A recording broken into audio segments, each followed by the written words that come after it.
Hey everybody, I'm Daniel from Spacedock, and this is the Demetrius from the 4th season of the RDM reboot Battlestar Galactica series. Now, I really love this ship, and I love the little arc that it leads in early Season 4, because it made for a great change of pace and change of setting for the show on a short time, and it's a brilliant example of a ship that serves its narrative purpose perfectly. First of all, it's entirely representative of the Colonial Situation in early Season 4. For those of you that don't know, it's a civilian sewage recycling ship that was not getting any use because there aren't enough humans left alive to warrant the number of sewage ships the fleet has, so they had this ship going spare, and the colonial military does some simple conversions to it to turn it into a sort of scout carrier to go and explore some of Starbuck's leads on the potential location of Earth. The only real modifications they make are to attach 2 large sheets of metal, one to the top and one to the bottom of this ship. Both of these surfaces are loaded with a few sort of sloping blast duct areas, and then each of them have been used to store strike craft. The dorsal platform stores 4 Viper Mark IIs on detachment from the Galactica, and the ventral platform can store 2 ships but is normally seen only carrying 1 Viper Mark II, bringing the Demetrius to a total fighter complement of 5 Vipers, but the ship also carries 1 Raptor, which is sometimes seen alongside a Viper on the ventral platform, and sometimes seen on either the port or starboard docking umbilical to the aft end of the ship. And I must say, the continuity between the VFX shots of this ship is really nice, because as I was going through the episodes before recording this video, I noticed that you can actually keep track of how they rearrange the fighters between the days of the mission. For instance, when they capture Leoben's heavy raider, they dock it onto the port umbilical, forcing them to remove the Raptor that is already there,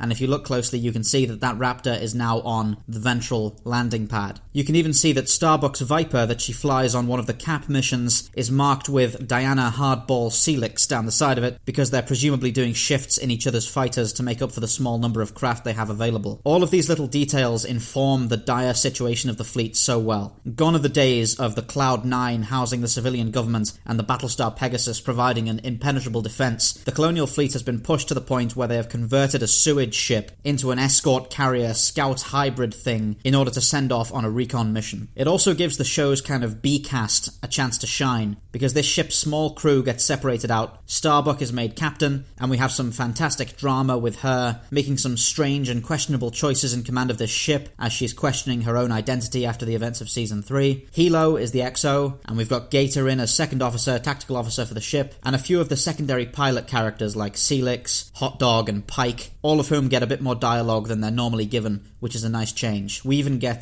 Barrelay, one of Anders' Pyramid Team members who has signed up as an enlisted crewman, which ultimately leads to a deeply underappreciated scene on the Rebel base star between her and a 6. If you've not seen it, I'll link it in the description below, because I think it's one of the most brilliantly written moments in the whole show, and it very rarely gets included in top 10 lists or whatever. On the interior of the Demetrius, we can see that they have set up a sort of improvised CIC using equipment brought over from Galactica. It has some original kind of brown-orange colour GUI displays on the Dratus screens and such, and we have a nice tactical plot at the back. Again, exactly the kind of slapdash, scrapped-together Q-ship design features that I love to see. Apparently it's very hot on the ship for some reason, because everybody's always wearing their sleeveless tank tops, and there's a very kind of Das Boot atmosphere going on, which I think is a deliberate stylistic choice, because of course if you give it more than 5 seconds thought, you'd realise that they presumably have total environmental control over every compartment on the ship, so there's no reason why it should be any kind of uncomfortable temperature, but I'm quite happy to forgive that because it adds to the claustrophobia and the atmosphere really well. The same goes for Starbuck's kind of pen and paper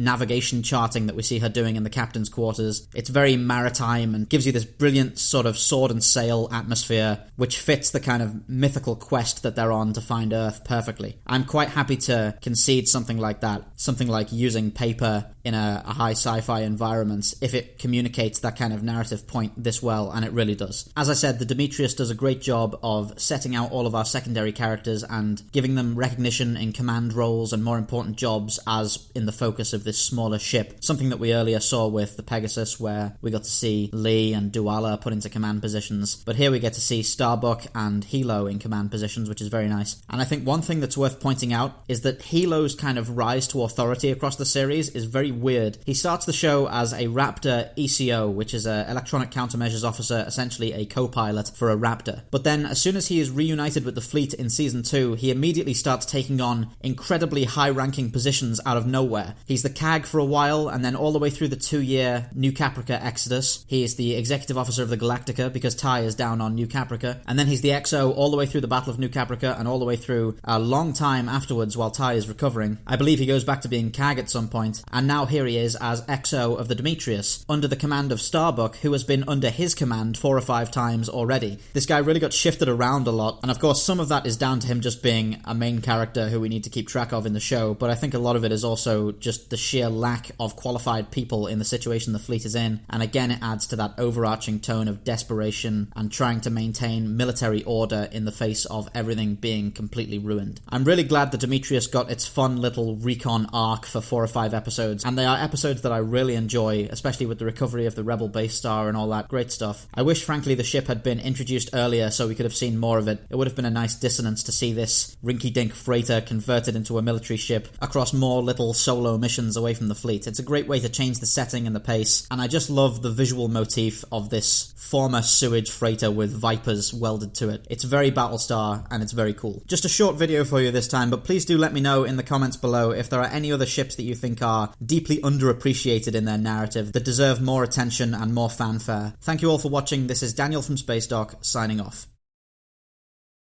Thank you for watching Spacedock. Please remember to like, subscribe and share for more science fiction spacecraft summaries. If you enjoy the channel, why not consider pledging your support on Patreon? For just $1 a month, you'll be able to access the Spacedock schedule to see what's coming up.